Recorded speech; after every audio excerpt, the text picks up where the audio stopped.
I think one problem is that there's a vanity to international development. We like feeling that we've got some brilliant idea. We don't like just giving people money. Welcome to Global Dispatches, a podcast for the foreign policy and global development communities and anyone who wants a deeper understanding of what is driving events in the world today. I'm your host, Mark Leon Goldberg. I am a veteran international affairs journalist and the editor of UN Dispatch. Enjoy the show.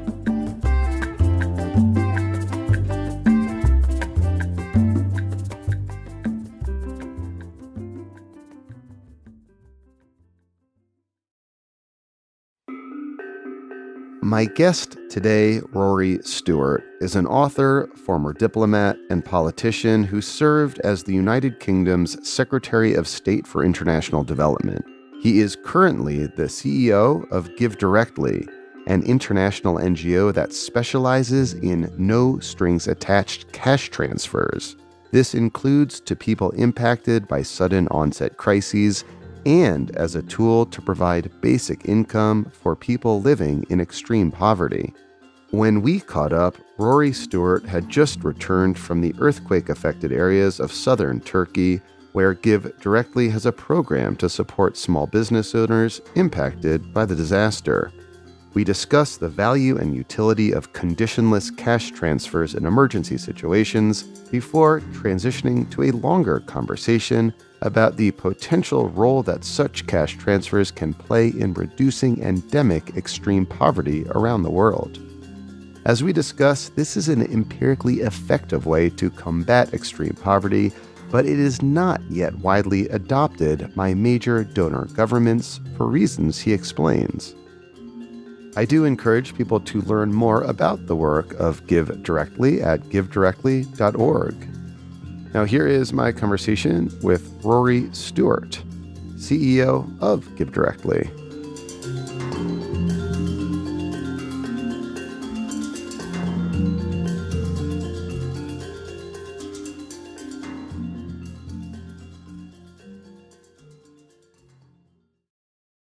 So I know you were recently in Turkey to support Give Directly's program for victims of the earthquake.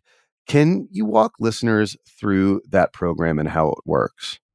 So Give Directly, for listeners who aren't fully aware of us, is a nonprofit that specializes in delivering cash, generally to the extreme poor.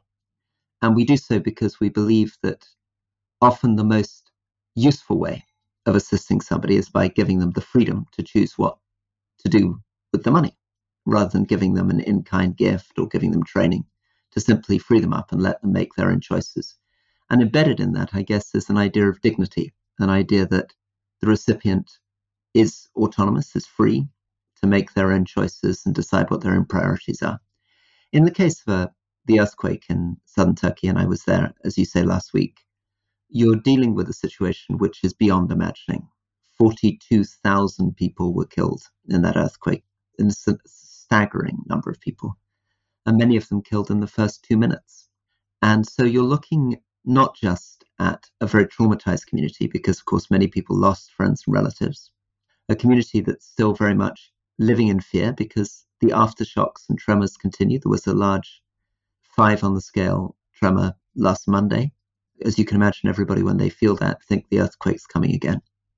But it's also the total disruption of an economy and all economic activity. Roads are closed, airports are closed, shops are closed, buildings are abandoned. So Give Directly is particularly working with Syrian refugees in southern Turkey, and these are people who were displaced from their homes in Syria by the war, moved to Turkey, and then found themselves caught up in the earthquake. And in particular, amongst that group, we're targeting people with small micro businesses, helping them get back on their feet again. What are some of examples of these micro businesses that you're supporting? It actually, to be honest, is a range of almost anything. So some of those will be small craft businesses, which is people manufacturing things. So there are some quite skilled craftspeople who can do woodwork, for example, would be an example of a traditional Syrian craft. I also spoke to somebody who was running a small school for giving people English language training. I spoke to a businessman who was running a small Italian restaurant. So it ranges from manufacturers through to people who are just providing simple things like food on the streets. And how are you supporting them? We do direct cash transfer, and traditionally in an African context, that means delivering money to people's phones, because in Africa, mobile money is very much the thing. It's a very, very efficient way of getting people support. If they don't have a phone, we issue them with a phone, and they can then pay for things with their phones. In the case with Syrian refugees in Turkey, we're going to be actually sending it to people's bank accounts because almost everybody has been included in the financial system there in southern Turkey. So you just get their bank account information, send them money, and that's it. And then we follow up. So we follow up in two ways. One is to find out how people spent the money, and the second is to check that there's not been any fraud. So, really, in terms of thinking about cash, it's about working out what's the most efficient, cost effective way of getting somebody the support and then learning from how they use that. Because one of the things we've discovered is that cash is extraordinary. It outperforms nutrition programs on nutritional outcomes, it outperforms business training programs on business outcomes. So, looking at how people put that money to work is absolutely vital. It's vital for understanding what happened in that particular case, but it's also for making the case in the future for cash. How many people are you seeking to reach with cash transfers in the context of the earthquake in southern Turkey? And how much are you giving them? At the moment, we are looking at transfers of approximately $1,000, and the number of people we can reach depends on how much money we can raise. So it's a pretty simple sum. We're currently aiming to raise about $1 million, which will start 1,000 of these small businesses, get them back on their feet again. And we think that will make a real contribution. And it's a real gap within the economy of these towns and cities that have been so wrecked and destroyed. So I know that beyond Turkey, Give Directly supports cash transfers to people impacted by other sudden onset humanitarian crises. How does this crisis in particular compare to others in terms of how you are organizing your programming? You're absolutely right. We do work in humanitarian contexts. And humanitarian context is, for listeners who don't follow this very much, is very much the big use case for cash at the moment, because people have learned that if you're a refugee or you are in an area affected by famine or a natural disaster, it's absolutely vital to give people flexibility. And the problem with the old way that we used to respond, which is to send people tents, for example, or to send them food, is that often those were not the things that a particular family needed. And therefore, they had to sell the bag of maize that was imported from the United States for cash to get the cash to buy what they needed. They might have been given food when they needed a tent, or given a tent when they needed food, or they might need medical help, or they might need to get their kids into school. So cash allows people to address their real needs, but it also supports the local market. The disadvantage of growing maize in the United States and shipping it halfway around the world isn't just the incredible costs of moving it. It's also that it means that the local farmers and the local market in that context don't get the chance to develop and grow.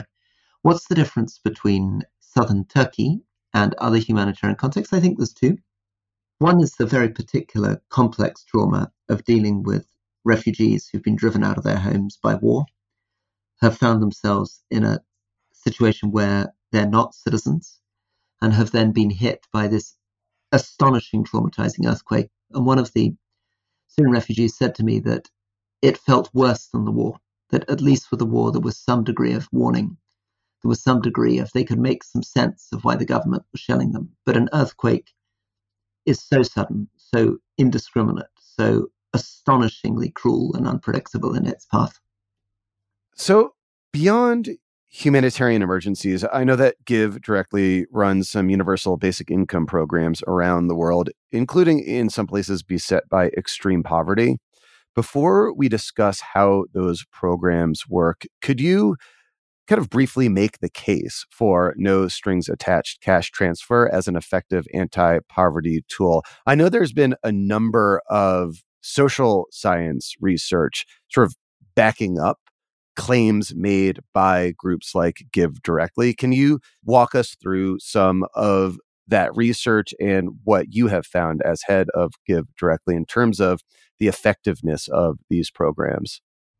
I think the first thing to understand is that there is a global shame, a disgrace around the issue of extreme poverty. There were 170 million people living in extreme poverty in Africa in 1980. There are 470 million people living in extreme poverty in Africa today. That's people living on under $2.15 a day. Those are people who cannot meet their most basic needs. We're talking here about people who will struggle to eat one meal a day, who will have no roof on their house, no mattress on their floor, whose children will be unable to get into school, who will have no real savings, assets, or resilience. And it's in that context that you need to think about cash, because the world has been struggling for decades to work out what can be done to address extreme poverty. And there has been a revolution. And it's a two-part revolution. One is the development of mobile money in Africa over the last 10 years suddenly means that it's possible to transfer cash directly to people's phones without having to go through governments or headmen or move large amounts of paper cash around in trucks. And the second, as you say, is the extraordinary explosion of academic research, which has demonstrated that cash is more effective than almost any other conceivable development intervention on poverty. There have been more than 300 academic studies on cash, and many of these studies are what we call randomized control tests. In other words, they're like a medical trial. You have a control group, and then you have a treatment group.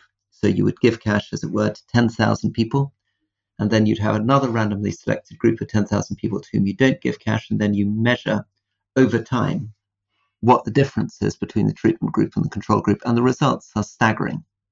We're discovering in some of these studies that there is still a noticeable difference between the group that received $350 12 years ago and a group that didn't receive that money 12 years later. It's extraordinary because the sum of money there is quite small, the enduring impact very large, and you see improvements in people's savings, their incomes, their investments. You see improvement in bone density and stunting. In other words, it's dealing with nutrition. You see the creation of new businesses. You see an increase in educational enrollment. You see an increase in people's acquisition of livestock, cows, repairs to their shelter and their houses. It's extraordinary. And one of the reasons it's so powerful is that it allows every individual house in a community to adjust to what other people are doing, to meet their own particular needs, but also adjust to the surrounding economy. So if you're buying a cow, or everyone else in the village has bought a cow, I might set up a shop selling veterinary medicine. Or if cash is coming to the community and people are getting mobile phones, I might buy solar panels and start using them to charge people's mobile phones, etc., etc. What we're seeing is extraordinary, complicated multiplier effects of this cash. In a study in Kenya, $1 of cash had $2.50 worth of impact across the entire surrounding economy. And it's also notable that these studies consistently show that giving people no strings attached money also does not mean that they will just blow it on booze and gambling. These are typically very impactful, as you said, multiplier effects with the negative externalities around them quite limited.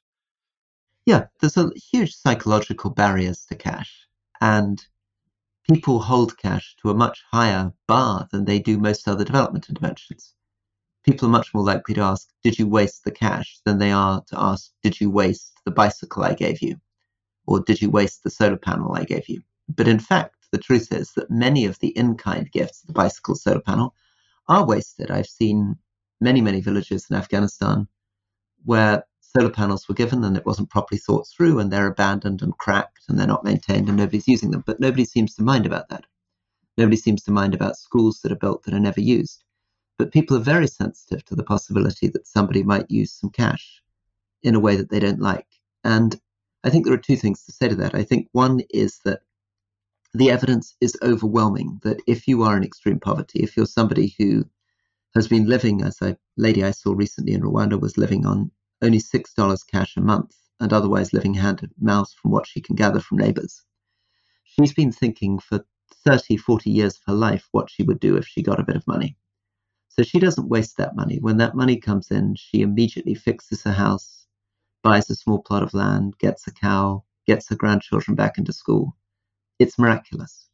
And the efficiency is extraordinary too, because even if there were examples of people making less productive use of their money, the amount that you're saving by not having to pay all the costs of charity workers, trainers, implementers is extraordinary. So, again, in the village, if you think what it would cost if you were to ask a charity to go into a village and fix all the houses, buy everybody a cow, get all the children into school, sign everyone up for health insurance, build up businesses, train people, improve nutrition, you would be spending $1 million on an incredibly complex system, including engineers surveying houses and people doing business training and nutrition training. And you probably wouldn't get anything like the impacts, and certainly not as quickly as you get for $100,000 of just giving cash to that same community and letting them do it themselves. So, can you walk me through your program in Maryland County, Liberia, a rural, extremely poor part of Liberia? How does your program work, and what results have you seen thus far? So, Maryland County, Liberia is one of our most challenging areas in which to work because it's an area which, during the rainy season, takes you 3.5 days on foot to access. It's one of the poorest parts of one of the poorest countries in the world. So, over 80% of its residents live below $1 a day. And we've launched a 3-year basic income program in Maryland County, which aims to bring every adult above the extreme poverty line. It's an opportunity for people to actually adopt through Give Directly. You can fund an individual family, you can get together with friends and support an individual village. These are people who are going to receive $34 a month every month over 3 years. And we see all the same improvements that we see in many of these other contexts. We see people sending children to school because although education is theoretically free, in practice, unless you have some money for uniforms and school books, you won't be allowed into the school. You see people putting money together to create savings groups. You see people repairing their houses. You see an eruption of small businesses, and small businesses that can range from just getting a bit more fertilizer and seed for a new bit of farming right the way through to a small shop. And all of this is generating economic activity, as I say, for the surrounding area. Yeah, I mean, one of the nice things about Give Directly is you can go straight onto our website and you can click on a particular village and you can go to something called GD Live, which gives you these accounts. So while I'm talking to you, I've just got a couple of messages on my phone saying, so here's the lady called Noras, who's 37 years old. Sometimes she doesn't have money because of my children's school fees. When I've sold my produce in the market and paid their fees, the money that's left is not enough to buy food that will last as long. After 2 or 3 days, the food is finished. And she then goes on to explain how Give Directly allows that to be transformed, how she can get food on the table and get the children into school. So I think the important thing to understand about cash, what makes it so powerful, is that we often think about the extreme poor in silos. It's very common to say, here's a health program, here's an education program, here's a nutrition program. And we pretend that these are separate groups of people, but they're actually the same people who are receiving the health intervention, the education intervention, nutrition intervention, often incredibly inefficiently with no coordination between these programs. Whereas simply giving them the cash not only gives them the dignity, the agency, it allows them to address their own health needs, their own education needs, their own nutrition needs far more efficiently than an outsider is able to do. So you referenced this earlier, but we are seeing an increased adoption over the last several years of cash transfers in emergency humanitarian situations. Like I know, for example, that the World Food Program has been running cash programs for quite a while now. But you're seeing it less commonly adopted in the global development space. Like USAID, for all its programs, doesn't seem to run very many big or high profile universal basic income projects. And I know you used to be the Secretary of State for International Development in the UK, running what we used to know as DFID. And it also doesn't seem like there is a huge number of programs by these major international development agencies to do what you do now as a private charity. Why is that? And what can be done to kind of overcome what you identified earlier as a psychological barrier to increase the prevalence of UBI and cash transfer programs by the agency developments themselves? Yeah, so I think one thing is to not focus too much on universal basic income, because universal basic income can be very challenging for a policymaker because it implies that you're giving income every month forever. So we're trying also to communicate the extraordinary benefit that can come from a one-time transfer. I talked about the study in Uganda where $350 given 12 years ago still has a measurable impact 12 years later. So explaining to people that actually cash delivered in the right way can have a significant impact on helping people to emerge from poverty and doesn't simply require a continual commitment of year in, year out. I think the second thing is to help people understand how much traditional development has failed, help them to understand that we spent $17 billion, for example, in Malawi over the last 15 years as an international development community, and the poverty rate has hardly moved at all. Still about 70% of the population of Malawi are in extreme poverty. Delivering, let's say, $3 billion, so a fifth of that or less in cash, would have a very significant impact, we believe, on the poverty rate in that country. And we're living in a world in which there are fewer resources, there's less money to go around.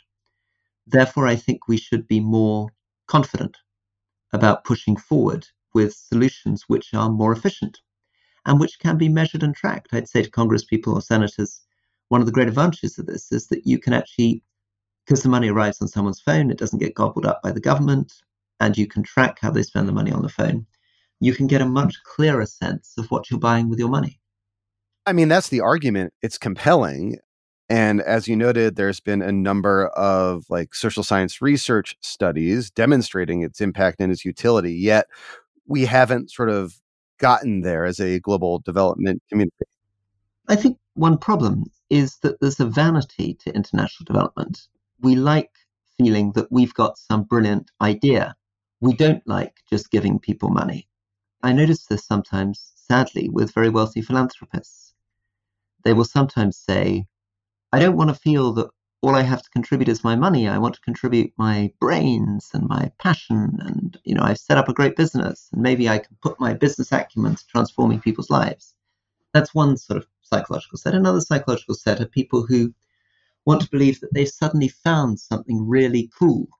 If only we give everybody chickens, or if only we design a water pump, which is also a children's play area. They want to show off about some fashionable, exciting, new, shiny object.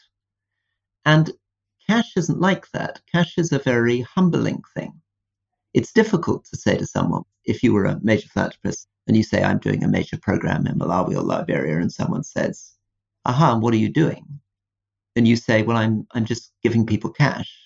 You might feel embarrassed. You might feel that your friends think, what on earth are you doing? That maybe psychologically you feel you're like a sort of lazy uncle or aunt who can't be bothered to buy a present at the holiday season and just sends a check to the child instead. So it takes a lot of effort to explain to people that the very most helpful thing you can do if you put your own ego aside and all you really care about is transforming the life of someone in extreme poverty, the most reliable, replicable, scalable, welcome thing you can possibly do is to give them the cash so that they can solve their own needs in the way that they wish to. I mean, you're a former politician. Are there any political barriers that you see that is preventing government development agencies from more wholeheartedly adopting this approach? I think it's the psychological, because I think in the end, politicians need to explain to voters. And voters have been told for, 50 years, don't give someone a fish, teach them how to fish. And cash sounds like an enormous fish giving program. And it's difficult explaining that for the extreme poor, the problem usually isn't that they don't know how to fish. They normally do know how to fish. They just don't have the money to buy the fishing boat.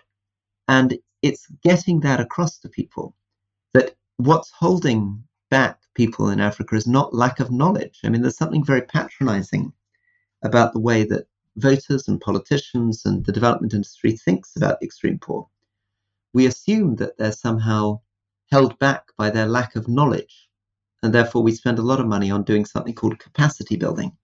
But often what's holding people back is very straightforward. It's simply the fact that they are very poor. They just don't have money. And we underestimate how much difference it makes in our own lives to have money. We also find it difficult to imagine what it's like to be in extreme poverty. We imagine that giving cash to someone in Liberia or giving cash to someone in Malawi is like giving cash to someone in poverty in the United States or Europe. It isn't. These people in extreme poverty in a village in Africa lack almost everything. The cash changes their life almost overnight. It's their first access often to electricity, to healthcare, to education, to shelter, to any form of assets or income. It's genuinely life transforming. But these things are difficult to explain unless you can get people into the field. Rory, thank you so much for your time. Thank you. Really appreciate it.